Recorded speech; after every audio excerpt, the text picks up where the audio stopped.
on. Okay.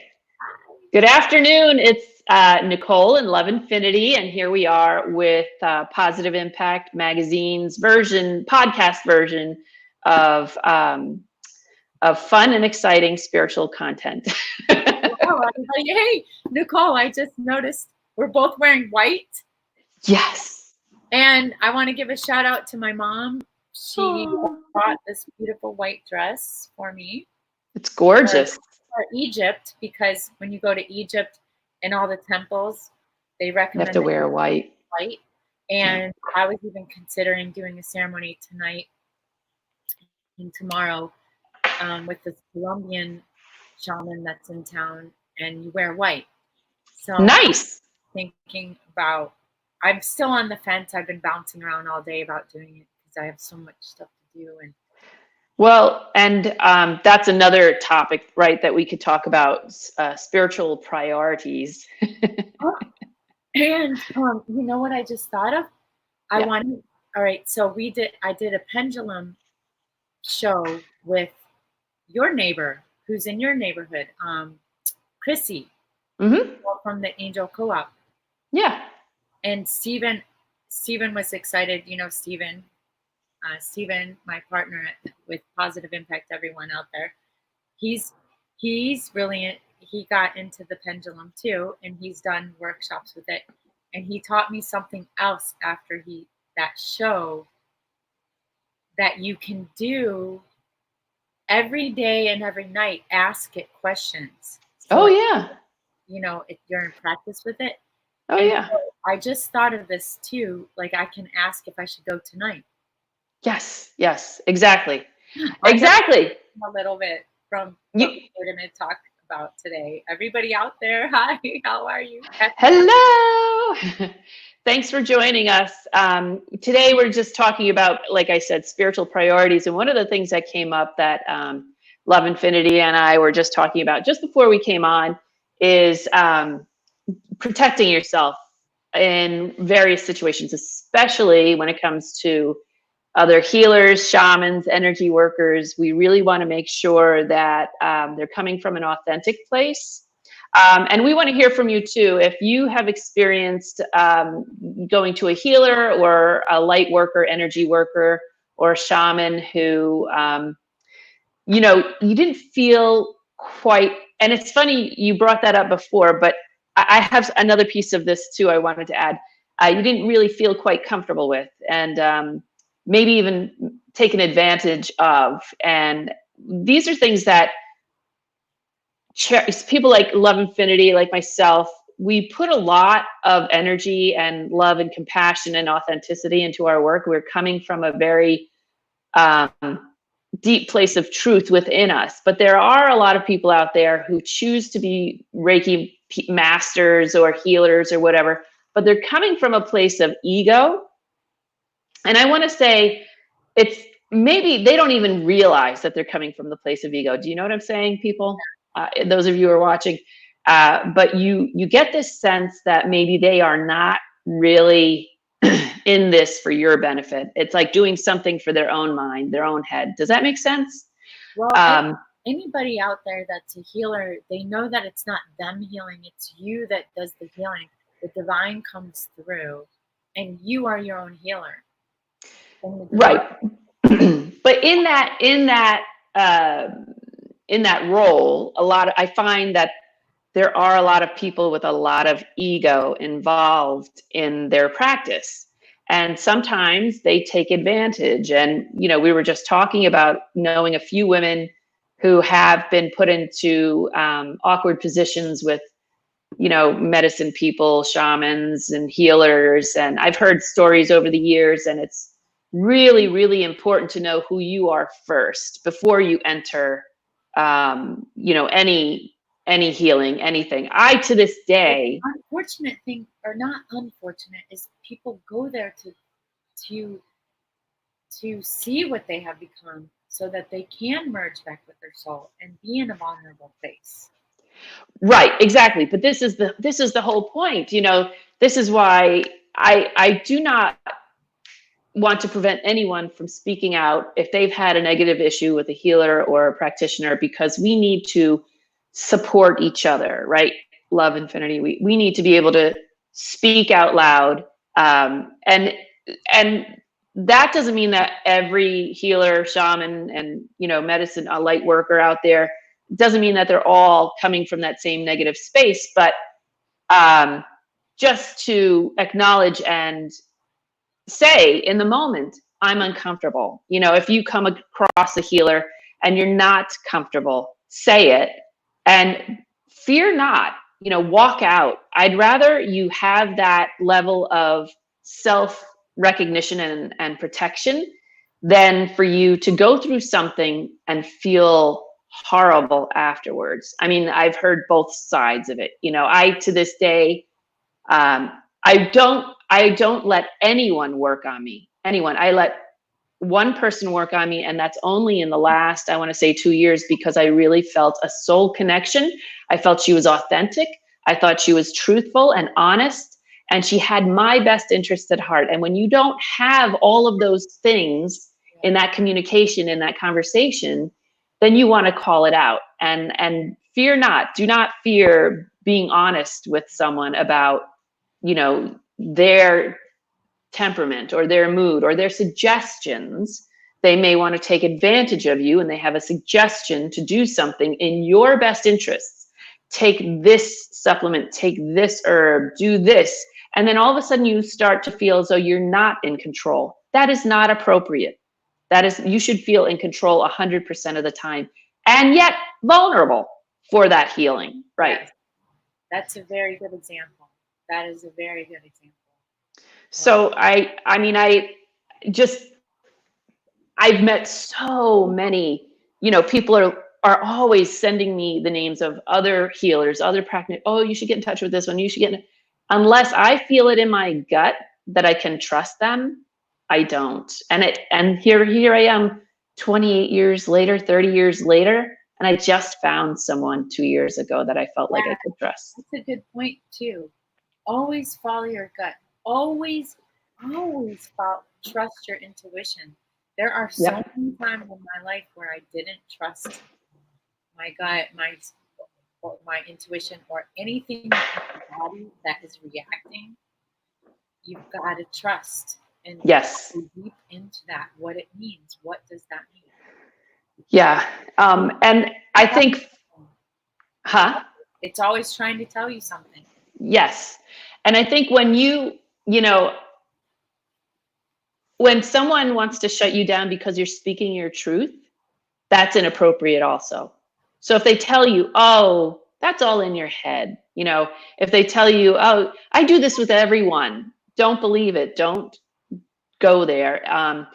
You know, your truth is just as viable and important as the shaman. You know, I've taken yoga classes with people that are like, how dare you leave my yoga class early? You know, why? Because I have to teach a class next door. I'm going to stop teaching my class next door because you and your ego want me to stick around. That's inappropriate. You know, and I don't mind calling people out on that. So I want everyone in our, what? Did you say it like that? Yeah. What they say? Well, that was the second thing I did wrong. The first thing what did I do wrong? It was a while ago, but this was a yoga instructor who had like trained in India, and you know, he had come to a local New York club that I was working at, and everyone thought he was like just amazing, like he was walking on water, and he was just so incredible. And I thought, oh, I'll definitely try his class. Now, as an instructor, I've been teaching group fitness for 35 years, since I was 18. It's like not a good thing to know my numbers, but but I have for years and years and years understood in my heart and my mind that the class was never about me. You know, it's all about the person taking the class. I'm getting upset now, so I'm going to take my jacket off. I mean, I feel myself being triggered too. Just about some of the things that I've experienced in the last even 24 hours. Yes. Well, and I want to say, if you want to share, that's great. But if you don't, that's okay too. But anyway, I was teaching for a very long time, and you know, I would enter a class, and if someone said to me, "Oh, you know, I have to leave early. I have to go pick up my son from daycare." That's fine. You want to come in late? Come in late, because this is your class. It's not my class. You know, it's what you can get out of it. You're paying me essentially to get something out of this moment. Yeah. If I am not delivering, you can call me out on that anytime. But if I call you out on something that's your responsibility to take care of another human being, or to teach another class, or to do something else that has nothing to do with me, that's your calling. That's what you have to take care of. That's your responsibility. But so I did something wrong in the beginning of the class. I forget what it was. And I was like, you know, but then I had organized even my mat towards the back door so I wouldn't disrupt anything when I had to leave. So I get up to go leave, and he's like, "Where are you going?" And I'm like, "I have a class to teach." He's like, "You don't leave my class. You still have a half hour. When the half hour's over, you can leave." And I'm like, "I don't think so." He said, "No, I'm leaving." Wow.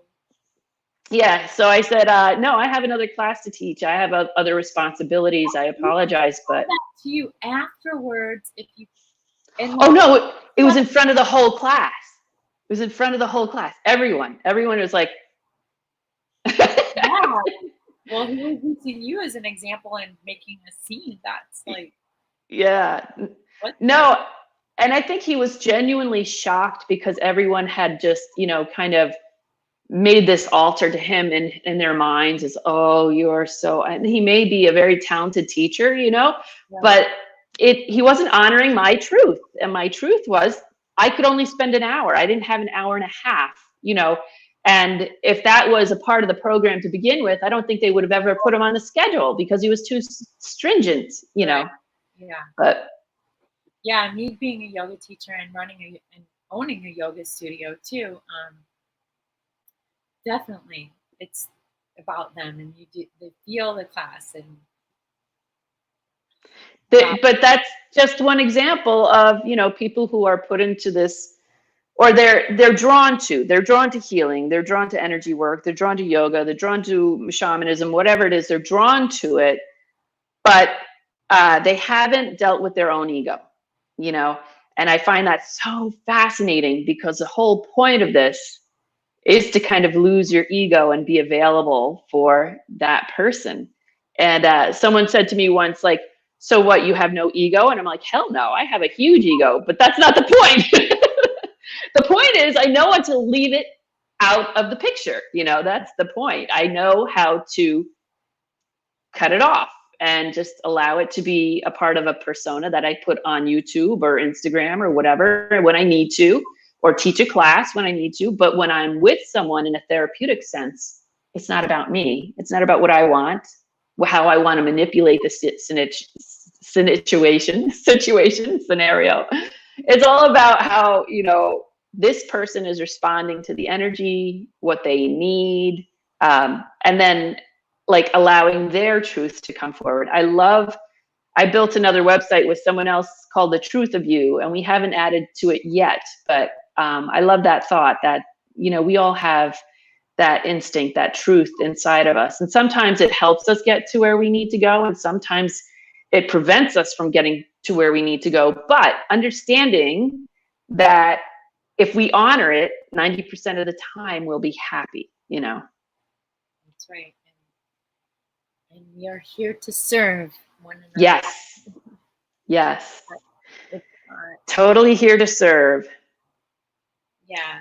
So, well, we went on. We weren't expecting to talk about that this week. We went way off the bandwagon, but that's okay. I mean, Wednesday, what we were talking about manifesting. Yes. And manifesting your true love and stuff. And so, well, and you know what? This is a good segue too. I love that. I love it. This is a good segue too, because let me explain why. Because if you're honoring your truth, right? If you're really speaking what's important to your heart, your mind, and your body, and protecting yourself at the same time without being too many walls up, then you're more likely to attract the thing you do want. And I was going to ask you about success, the thought of success. So do you have in your mind and your body a clear thought or a clear picture of what success looks like to you? And what does that look like? Are you asking me that, or are we asking the listeners to check it Everyone, everyone, what does success look like to Charity? Love Infinity. Well, what success looks like to me? Ooh, that's a good question. I like that question. If you don't know what it looks like, if you don't have a sense of how much money you want to make, where you want to live the rest of your life, how the opportunities are going to come to you, what opportunities you want to begin with, how are you going to feel that sense of success that you really need to attract, right? Attract what you want. Yes. So if you had to name like 3 barometers for you in terms of success, what would it be?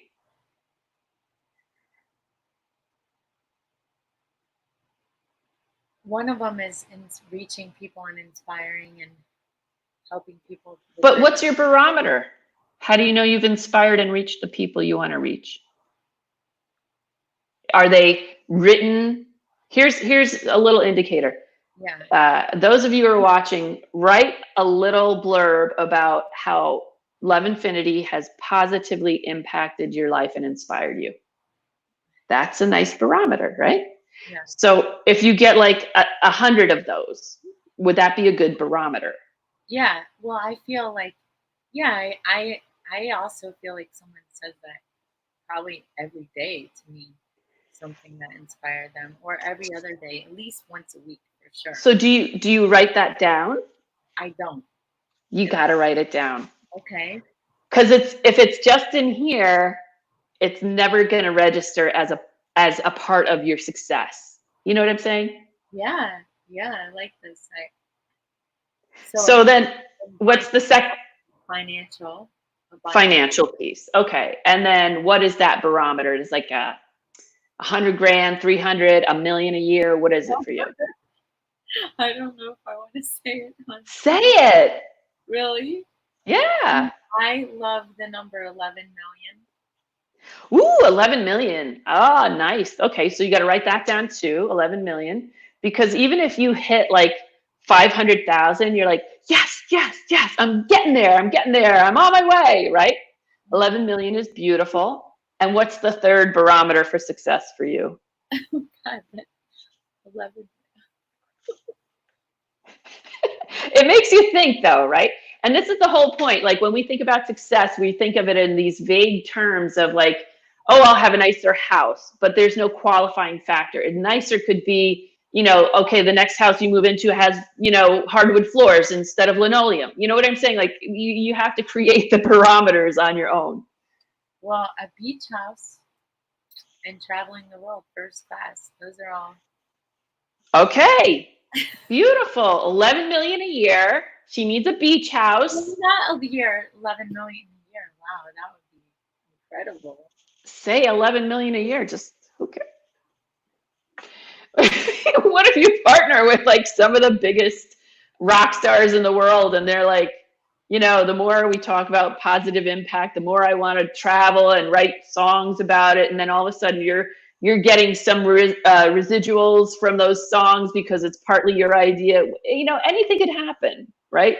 Yes, that's very true. Thank you for calling me out on it and holding me accountable. But see, and also, doesn't that make you happier? Yes. And I love that. I need a picture of you doing that. That was cute. Your face is so cute.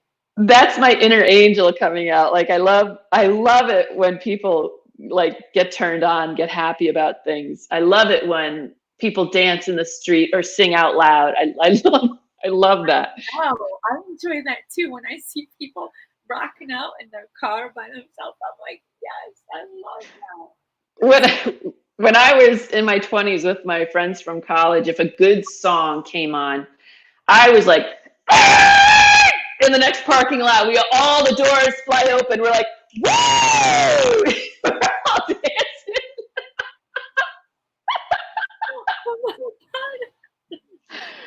Oh yeah. Oh yeah. We have a good time.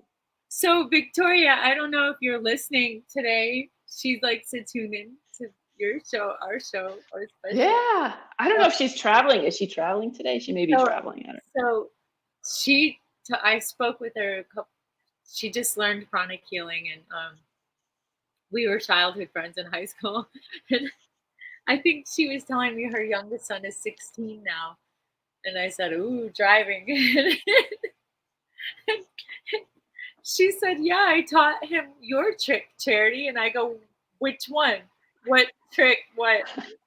She's So like, I don't remember. I listen the steering wheel, and I would rock my body, and the whole car thinks that you're moving, and so does the car coming toward you. Yep. Yeah, Yep. good one. I shouldn't have called that out, but it was me who used to do that with a carload of people. But and those are the things that I try to. My sons think I'm nuts, but those are the things I try to teach them. Just the fun things. I did that with my kids in the car, and then I think it teaches them what not to do. Well, yes and no, but you know what? I've taught my boys that too, not teaching them, just trying to freak them out of the car. They don't. But you know what? In a way, that has made, and tell me if this has done the same thing for your sons, that has made my sons more, even more like, I don't know, parental, I want to say. Does that make sense? More responsible? Yeah, more responsible. Like my oldest swears he was my father in another life. He's like, Mom, just settle down, Parenting you. I know, because me and the boys, we have our techniques, our things that we do when we're getting stressed out or we wake up in a bad mood or whatever. I have the chill pills. Oh yeah, I love that. I love that. Time for a chill pill. Take one of those. They were just jelly beans. Yeah, I love that. I love that. I think that's awesome. Yeah, I mean, I like to inspire people. I like to get them back into a place on track where they feel happy. They're, feeling self-confident. And it all goes back into, when you're trying to manifest something, if you feel self-conscious about it, it's not going to, you know what I mean? Like if you feel that you're not really delivering the information appropriately, or you have the wrong information, or you don't feel that people love this, so they're not hearing you, then it's not going to work. But when you do have ownership of all of those truths within you, and then you go ahead and you're visualizing exactly what you want, you're adding all that joy, all that passion, all that love and gratitude and light to your goals. So it's easier for those goals then to be energized, and be active in your life and your mind and your body. I just noticed, like, part of my agenda is to get more, television appearances. So even though everything's on lockdown right now and COVID, there's not a lot of production going on. I find myself, like, I set up my own studio here. I've got my lights, I've got everything set up, Yeah, and then what your invitation to do this with you was just perfect for me. Yeah. Oh, so Victoria is here. Victoria, sorry, I called you. What's up, ladies? Hi, Victoria. Oh, hi, Victoria. We love you. Is it Friday already? Yes, Friday. The weekend is here. Friday. I used to eat fried food on Friday. A friend of mine used to have, each day of the week was a different color. And I said, do you eat the same foods on each day? She's like, no, that was when I was a kid. Meatloaf was on Sunday. Fried chicken was Saturday. But Monday to her is like green, Tuesday is red, Wednesday's blue, purple, whatever. She was really cute. That's funny. When we were in college, it was Fried Day. fried food at lunch in between classes. That was Um, I don't so, eat fried food anymore at oh all. yeah, no, I don't either. I can't tolerate it. It makes me sick to my stomach. And it's fine. Like, I don't tolerate dairy very well anymore. I don't tolerate gluten anymore. So, I am really, yeah. Huh? Are you doing vegan? No, I just am more like protein and vegetable based, Yeah. and I can't do without protein. I'm an O type blood, and I just find that There's so I much more protein in vegetables than people think, though. Dr. Furman, who's one of our teachers, but yeah, but it's more about the animal proteins for me. Seriously, and I lift when I lift and I don't have protein, it's a sad thing. Bad for me. Just me. I don't know. Some people that I know also who are O type blood type, they have the same issue. But I do like to. have you seen the To movie What the Fork? did I what? Did you see the movie What the Fork? No. That's I'm one gonna that write it down. my friend's into, a total vegan. Her whole family now is. I mean, she's seen the one that. What was the movie about with Arnold Schwarzenegger? The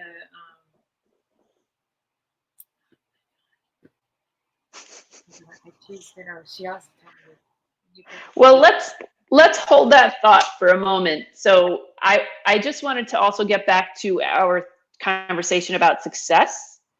Um, So, Victoria, if you're watching, tell us how or what you have been successful in the past that makes you feel good right now.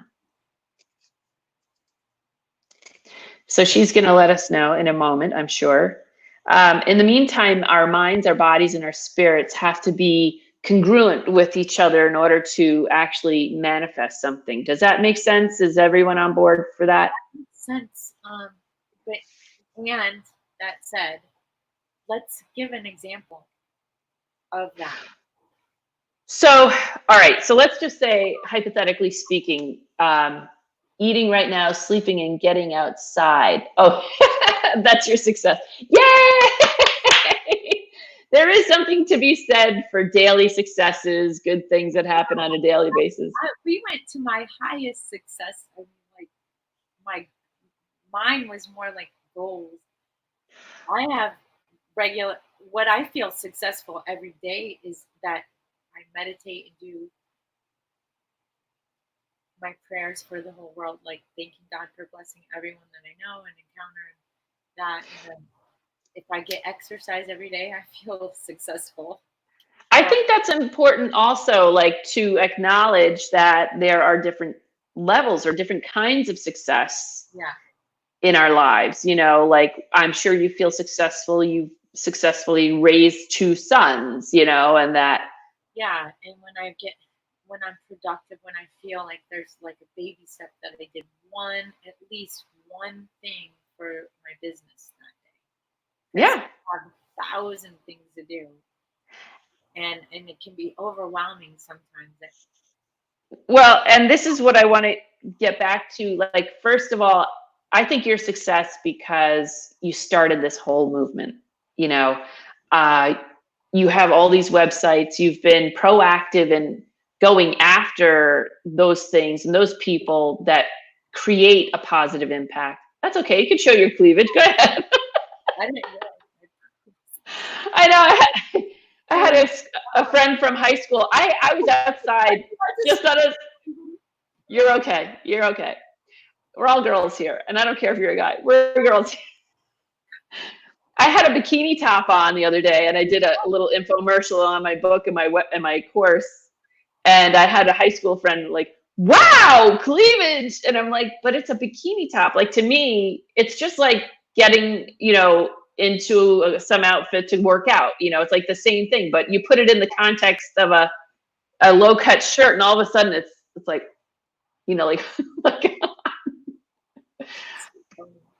yeah. But anyway, I think it's important to acknowledge the successes that you have in your daily life as well as the ones that you're going after long term, and not to let those daily life successes slip by as like, non-events. They're so important. They're so crucial. And that's one thing that, Tony Robbins was pointing out. I was listening to one of his online lectures that, people, people who commit suicide have missed the point of success in their life. Like they've forgotten how precious a smile is. They've forgotten like that flowers are a miracle on earth. They've forgotten that their mother loves them. I love that thought that, everyone has a mom, and even the people who, had to be adopted, they have a loving mother. There's someone in that picture that loves them. So I think that's important to kind of acknowledge, but I think it's also important to acknowledge you want $11 million a year and how that's going to happen. No, but, and then when you name it, when you identify it, huh? $11 million a year. That's, no, I was thinking just. Oh, I'm going to hold that for you. No, I think that was. That would be great. I'm going to hold that for you because okay, so here's the thing. When you call into being the thing that you want to be successful, and that hits your barometer, then you're actually drawing attention to it. The superconscious and the quantum field are starting to interact and say, oh, how can we make that happen? And I was just giving a session this morning to one of my clients, and she was saying, we had done a little bit of visualization in her body, and we discovered some things that were stuck, not flowing. And I said,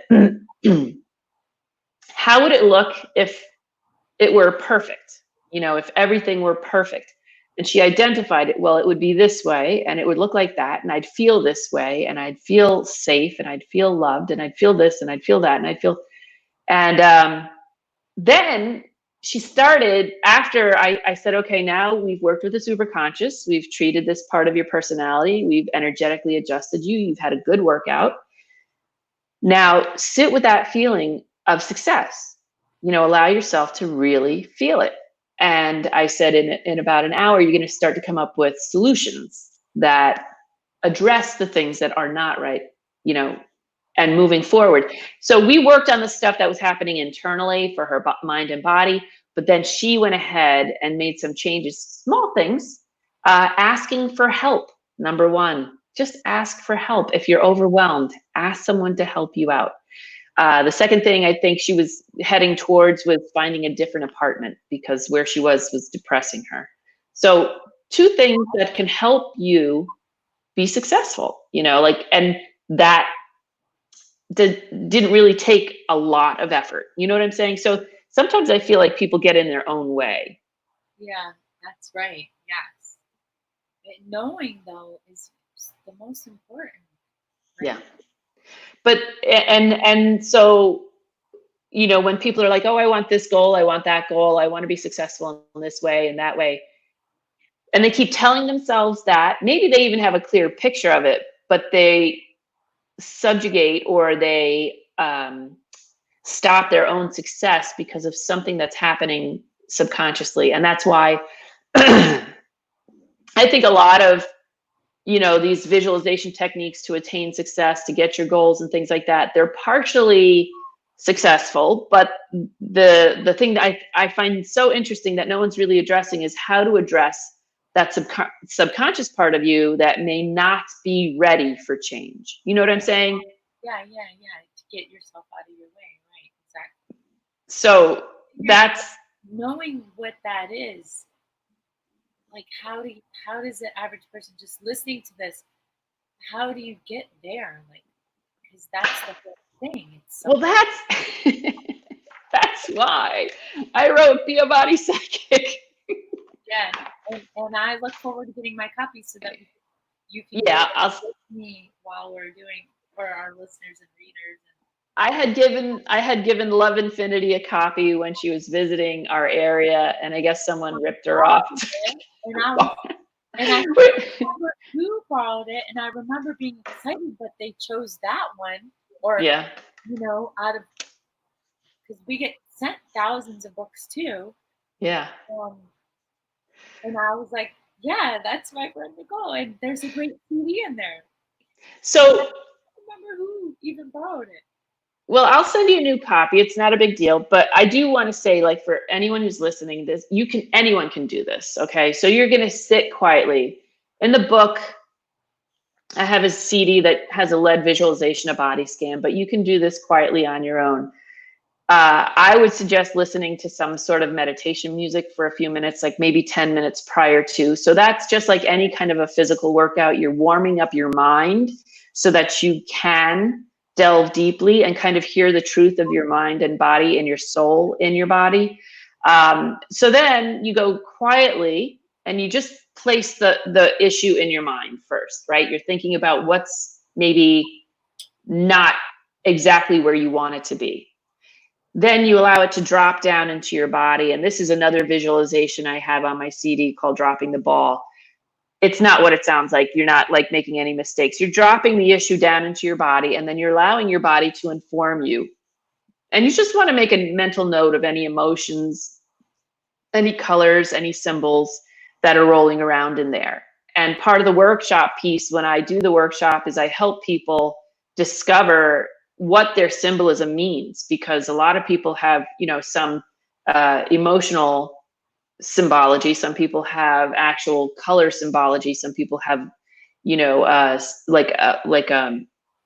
actual symbol, like 3 stars or the number 4 or, whatever it is. So then we go into greater depth and detail about, what those things mean and how you can use that information then to turn the scenario around so that you are clear and you have your truth and you're healing that part of you that needs healing so that you can get your success.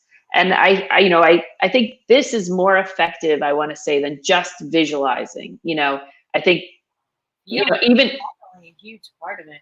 Feeling. I mean, if you talk to a lot of people who manifest, they said it's all about feeling and feeling it more than just visualizing it. Oh yeah, absolutely. Marrying, and you listen to all these philosophers and theorists on spirituality and manifestation and energy work, and they all say the same thing. And what I find interesting, I want to get, if someone knows a good text or book that can speak to the lost Gospel of Thomas. Have you ever heard of any of that? I'm sure Justin Taylor would know. He's he's a good one to ask. Yeah. So I'll have to ask him. Scriptures of everything. In fact, he just told me he spent $5,000 or $6,000 on a bookcase for all his Bible, his scriptures. He's got to know about the lost Gospel of Thomas, because even in that gospel, the lost Gospel of Thomas says, huh? Do you have his phone number? I didn't know. I'll get it from you later. But even in that, okay, so that was written. So what? Even in the lost scripture? Yeah, lost Gospel of Thomas, that was written thousands of years ago. He said you have to marry, or Jesus said, you have to marry the mind and emotions. They have to be married together and congruent with each other in order for my word to be made manifest, and to ask in Jesus' name, which is the other thing I find interesting, because a lot of, in this business, ironically, I've met a lot of atheists, and You mean in the health business? Yeah, in the holistic business, You're kidding me. No. I would totally think the opposite of that. Nope. I've been to many expos that I've given a lot of readings to different people, and every atheist that's come my way, no joke, has been depressed. I am so shocked in your business that I would never in a million years think that. And I don't know a lot of people who don't believe in God and understand. I know, but my point is, when we ask in Jesus' name, we're asking from a place of truth. Like if you said, you know, how would Jesus get this goal? You know, like it would just be embedded in you. It's already there. He would say, you are the goal. You're there, you know? So that's, I thought was really interesting and very beautiful to add to your list of things to do when attaining your goals is ask in the name of Jesus, this is what I want. This is what I'd like to manifest. And then test it, you know, test it in your heart. Does it feel right? Does it give you joy? Does it give you that sense of gratitude? Does it marry the mind and emotions, your thought process? Is it congruent with? So you could have a, you know, like, I want to make $1 million a year, or I want to make $11 million a year. But if in the back of your mind, someone's telling you, or you remember hearing your mother say, oh, that's never going to happen. You know, that's what we have to be and take ownership of and edit.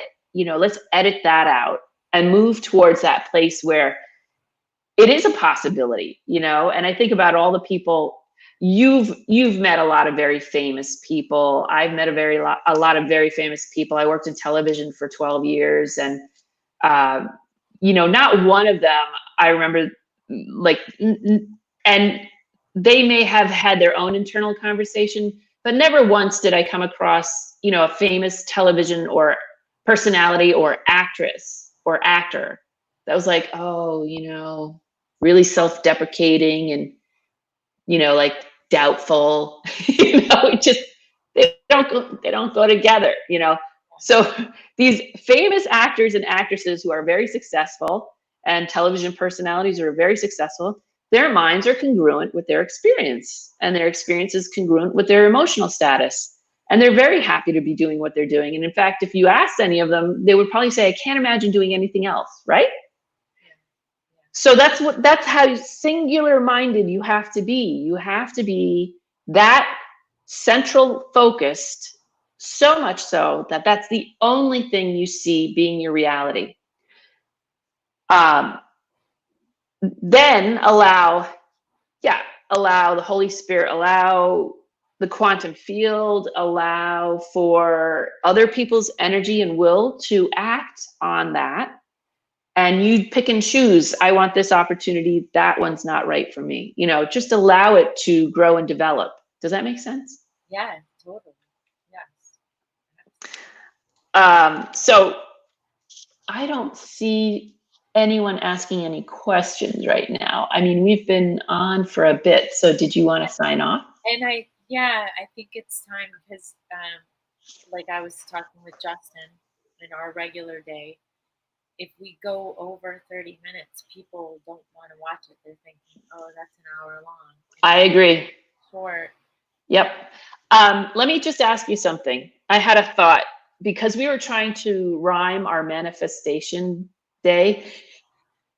Why don't we do like a manifestation Monday, and then Wednesday, Friday do readings, and or just Monday, Wednesday?